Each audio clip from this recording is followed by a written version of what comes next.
Welcome to the Fear and Greed Afternoon Report for Wednesday the 2nd of March 2022. I'm Sean Aylmer. Now, remember, every afternoon we bring you the 5 news items that happened today that you need to know about.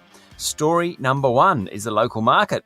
The S&P ASX 200 finished up 0.3% today to 7,117 points, which was a pretty fair effort given the steep declines on Wall Street this morning and in European markets overnight. The final numbers came despite almost twice as many stocks in the top 200 falling compared to those rising. Energy and materials companies did best, while the financials were the underperformers. The big miners did well as commodity prices jumped, including the price of iron ore. BHP was up 3.5%, Fortescue was up 4.4%, and Rio Tinto was 4.5% higher. Some of the more defensive stocks from the technology and healthcare sectors also outperformed.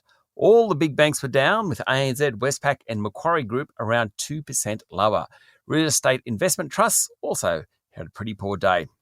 Story number 2 is about commodity prices. In short, they're soaring. Brent crude today pushed above $110 a barrel, another 8-year high. That's up 15% in 2 days. Bad news for we petrol users. Russia is the world's 3rd biggest oil producer, and it accounts for about 8% of the world's LNG supplies. An announcement this morning by the International Energy Agency to release 60 million barrels of oil from emergency reserves, half from the US, didn't really do much to keep prices lower. That should help local oil and gas players though. Woodside Petroleum and Santos are the 2 standouts. Their share prices both jumped 6% today. Gold prices also rose further today, and an ounce of the precious metal is worth $1,932. That's helped local gold stocks. And while not a commodity, Bitcoin is up to $44,000 a unit. There's speculation that Russians are buying up Bitcoin to protect the value of their wealth as the Russian ruble tumbles. It also helps them transfer money out of Russia undetected. Story number 3 is about the local economy. Australian Bureau of Statistics figures show the Australian economy grew by 3.4% during the December quarter and 4.2% for the 2021 calendar year.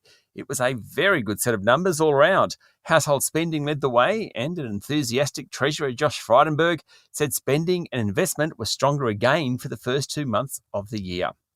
Story number 4 comes from the State of the Union address in the US from President Joe Biden. It's a big set-piece event with plenty of standing ovations from Congress, and it's watched by tens of millions of Americans. Mr. Biden said Russian President Vladimir Putin had rolled into Ukraine expecting a quick victory, but had met with a wall of strength. He said the invasion was premeditated and totally unprovoked, and Russia was now isolated from the world more than ever. Mr. Biden unveiled a new economic plan, which, if it gets through Congress, should boost manufacturing, shore up supply chains, reduce the federal budget, and promote renewable energy. Mr. Biden said fighting inflation was his top priority. And finally, story number 5 is the latest on the flood situation along the east coast of the country. While the mop-up begins in Queensland and northern New South Wales, the big wet is expected to dump up to 200 millimetres of rain in areas between Newcastle and Wollongong over the next 24 hours. New South Wales Premier Dominic Perrottet declared 17 local government areas in the north of the state natural disaster zones, and he's requested financial support from Prime Minister Scott Morrison. 4 people have now died due to flooding in New South Wales on top of the 8 in Queensland. Mr. Perrottet said it was possible more people will die as the weather system moves through his state. That's it for the afternoon report for Wednesday the 2nd of March 2022. Michael Thompson and I will be back tomorrow morning for the Thursday edition of Fear and Greed. I'm Sean Aylmer. Enjoy your evening.